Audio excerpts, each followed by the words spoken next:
రాహుకాలం అంటే ఏమిటి? ఈ రాహుకాలం, గుళిక కాలం, యమగండం ఇలాంటివన్నీ కూడా తమిళనాడు వాళ్ళ నుంచి మన మీద రుద్దబడినవి. ఈ రాహుకాలం కానీ, యమగండం కానీ, గుళిక కాలం కానీ ఏ రకమైన ప్రభావాన్ని చూపడం లేదు.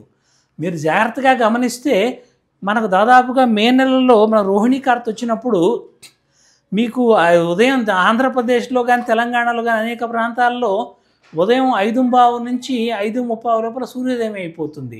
సూర్యాస్తమయం విషయానికి వస్తే రాత్రి 6:30 నుంచి 7 గంటల లోపల సూర్యాస్తమయం అవుతూ ఉంటుంది.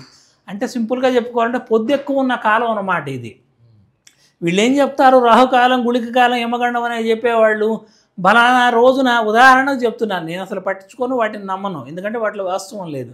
ఆదివారం మధ్యాహ్నం ఫలానా 12 నుంచి 1:30 వరకు యమగండం అన్నాడు అనుకోండి, ఉదాహరణకు చెప్తున్నా.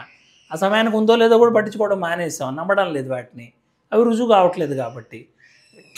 ఆ సమయానికి చూస్తే అది నీకు ఎండాకాలంలో కూడా అదే సమయమా? సూర్యోదయం 5:15 అయినప్పుడు అదే యమగండ సమయం అవుతుందా?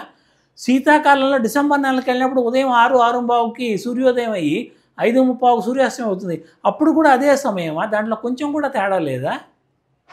ఇది ఏ రకంగా ప్రభావాన్ని చూపెడుతుంది?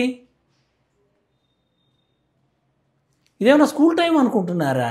ముహూర్తాలు అనుకుంటే ఎండాకాలం ఉదయం 9 గంటలకే, వానాకాలం 9 గంటలకే, వర్షాకాలం 9 గంటలకే అనుకోవడానికి ఇది సంబంధం లేని అంశం. నేను స్వయంగా నన్ను ఫాలో అయ్యేటువంటి ఆ క్లయింట్స్ అనే మహానుభావులు ఎవరైతే ఉన్నారో, నా శిష్యులు ఎవరైతే ఉన్నారో, వాళ్ళకి యమగండంలో, రాహుకాలంలో, గుళిక కాలంలో ఇతరత్రా ముహూర్తం అంతా అద్భుతంగా ఉన్నప్పుడు పెళ్ళిళ్ళు చేయించాం. అద్భుతంగా ఉన్నారు, ఏమీ లేదు నెగటివ్.